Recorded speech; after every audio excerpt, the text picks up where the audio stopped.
Hello, I'm Dr. Eileen Hale, the COO of Teaching Tips with English Language Teachers, a project of educators worldwide. We have a special guest with us today, John Carvajal, who is both an owner and manager with Platzi English Language Academy. He's going to be sharing with us today about a great topic I think we can all take interest in, which is, drum roll please, pronunciation. How do we master pronunciation in another language? First, I want to welcome John. Great to have you with us today. Thanks, Eileen, for the invitation. It's always a pleasure. I'm glad to be back. Great to have you. So I want to start, John, by breaking some myths, if you will, of pronunciation. I'm often confronted by students with the concept that if you learn a second language or a third language, a fourth language as an adult, it's very hard to gain a natural pronunciation in another language. Do you agree or disagree, and why? Fascinating question, Eileen. I would disagree with that statement from my personal experience and from what I've seen with my students and colleagues as well. And the thing is that we are comparing the learning process of a second language to the process of another person, maybe, and not to the natural acquisition process of the language. If we look back in time and we analyze the way in which we learned our first language, it took us years to develop good pronunciation and good understanding of the language. And sometimes we feel ourselves demotivated when we don't achieve those results within weeks or months, right? So it's all about giving yourself enough time to acquire the language, to practice it. And I'm not talking about days or hours or weeks. It's a process that takes years to master. So when we understand that we learn that second language in the same natural way as we did with our first language, then we can really, bring down all those walls that say, oh no, I'm never going to be able to master pronunciation. Great answer. I haven't heard that one before. That's a very valid point of the time it takes. I'm going to challenge you a little more, John, even based on that answer, because I agree with you. However, I would still say, there's a number of people, myself included, when you're still trying to master pronunciation in another language, that feel like, yeah, but I've been studying this language for years. I've been living in America for years, and I still don't feel I have that natural pronunciation of English like a native speaker, even if I've lived here for many years. What do you attribute that to, and how could you help people overcome that feeling of, I'm never going to get a really good native sounding pronunciation, if you will? There's two important things here, Eileen. First is that understanding how a language works allows you to understand your body as well. When we are learning a language for the first time, at first we are not conscious of what we're saying, and we are just essentially imitating sounds, right? We listen to our parents talking, right? And we start imitating things. We start saying the things that they say. And at that point, we are just not conscious. We're just repeating things. If we give ourselves the chance to repeat things, to imitate others when they're talking, if we choose, let's say, a celebrity, a person, an English speaker, in this case, and we try to imitate that person, we will teach our body where to go. We will tell our body, our brain, our tongue, we will give a very tangible thing to look to. When we are kids, it's our parents or the people that are around us. And we should do something similar when we're learning a language. That was something that, in my case, it really helped me a lot. I chose certain people within my network, whether they were, teachers or colleagues, or even actors or actresses. And I said, like, okay, I really want to speak like that person. So I started listening to them constantly and imitating their pace, imitating the sounds they made, imitating, their pronunciation. And eventually I started acquiring, little pieces here and there, precisely because I truly believe in the fact that you need a very specific place to go to so your body, gets that in an easier way. And also the second element is that here there's something regarding accent and pronunciation, right? Right. Having an accent is all right when you're speaking a second language. It's actually part of the normal acquisition. And sometimes we focus that much on, I need to speak, American accent, or I really want to sound more British with my accent, that we neglect what really pronunciation is. You can have very good pronunciation without having a particular accent or having a particular accent, and that's all right.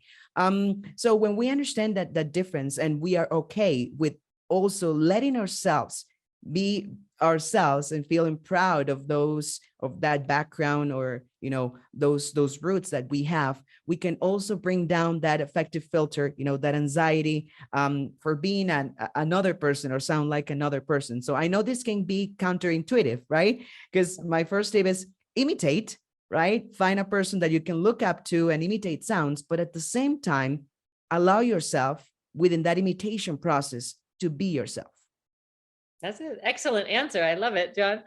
And it reminds me, my husband always tells me, because he's from Romania and still has quite an accent, even though he's lived in America for 30 years. And his response is always, which I think is a valid one, if you have an accent, it means you speak more than one language. So give yourself kudos for speaking more than one language, which many Americans don't, by the way. So you should be proud of yourself for having an accent. It's a good thing, right? And that's not Definitely good or bad, right? But it's, encouraging people how to get the pronunciation.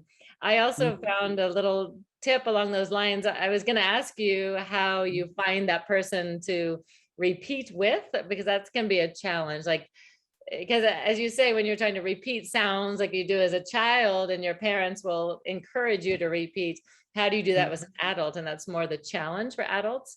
But I have found personally, one way to do it, if you're by yourself even, is through listening to music. You can repeat the lyrics of the song and sing the song with the artist, because then nobody's gonna, make fun of you. Nobody, you can do it in your own house, but you're listening and you're repeating and pronouncing out loud while you have it maybe on your TV or on your phone or on your radio, whatever it is.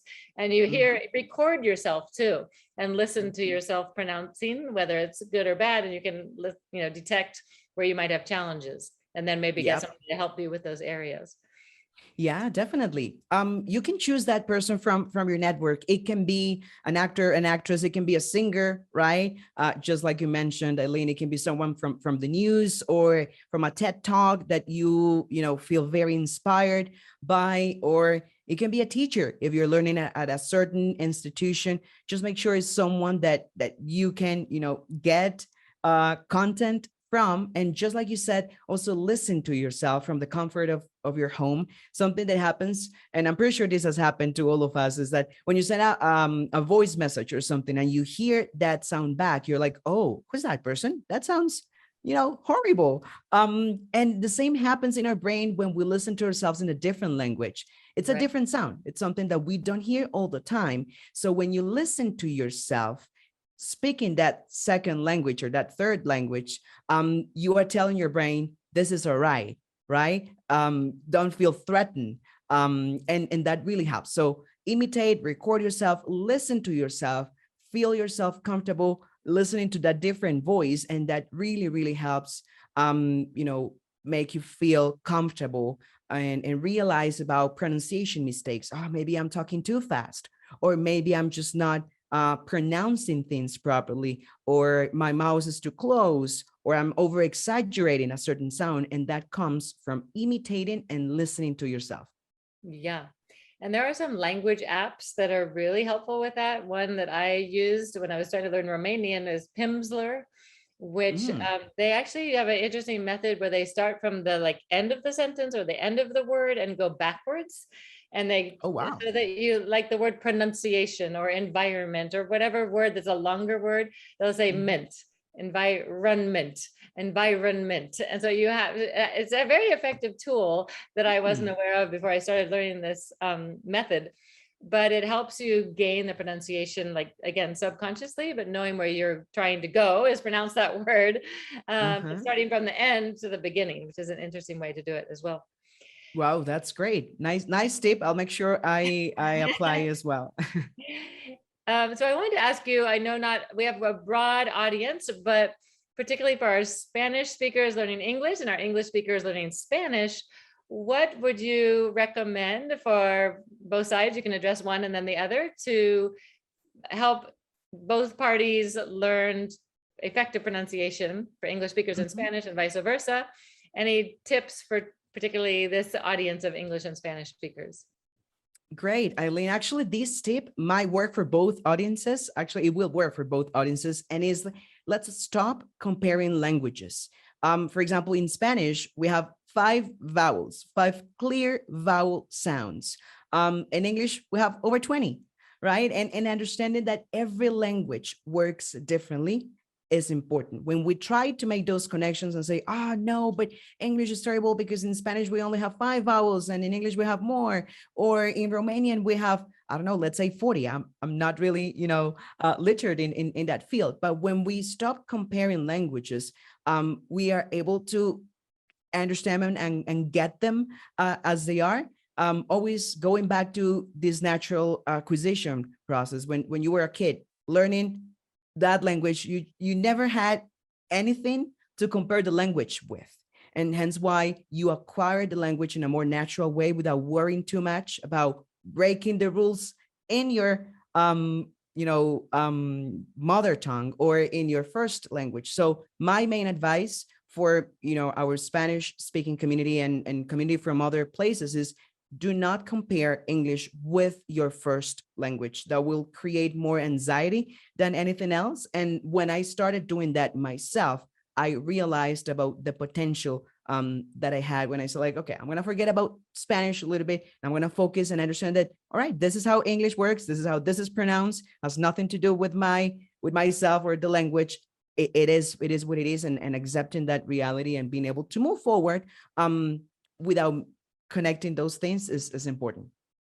That's a fantastic answer. It's funny because I often do teacher training comparing language learning and language acquisition, but I hadn't thought of it particularly in the context of just pronunciation. So like when you're learning to ride a bike or drive a car, you have to just get in and do it at some level to get that acquisition of any skill that you're trying to acquire, whether it's a sport or something else. But in the same way, when we tend to keep in our heads too much when we're learning language, and stick with our first language as the basis with which we can jump to the second language. But I agree with you. If we're going to let go of that first language and just focus on the second language, it'll really help you acquire that natural pronunciation more easily and more naturally. I agree. Yeah, and you will enjoy it more as well. Exactly. Tongue twisters is also a great thing to practice because it practices using your tongue in different ways, because part of pronunciation comes from rolling your R's. For English speakers, it's very difficult to roll our R's in Spanish, or the TH sound in English is can be difficult for Spanish speakers. So practicing Thursday, 3 o'clock, thank you, and make a little tongue twister, helps you get that proficiency, because you have to say it again and again and again, and have a native speaker repeat with you or practice with you. Yeah, totally. All those tools help, and especially they allow you to have fun in the process. I love tongue twisters because you really, get to know your body and say like, oh God, I cannot make this sound. And that's a good, realization as well. Great. Thank you, John. How about we post some tongue twisters? I'll do one in Spanish and you said, I'll send you one in English and you send me one in Spanish, and we'll practice. Maybe we can post them for our listeners so you guys can find some tongue twisters in English and Spanish to practice. Yeah, definitely. The more we can practice, the better. Okay. Thanks for your great tips today, John. We really appreciate you joining us and look forward to having you in a future episode. Thank you so much. I'll be glad to be back here again. All right. Have a wonderful day. Bye. Thank you. Thanks.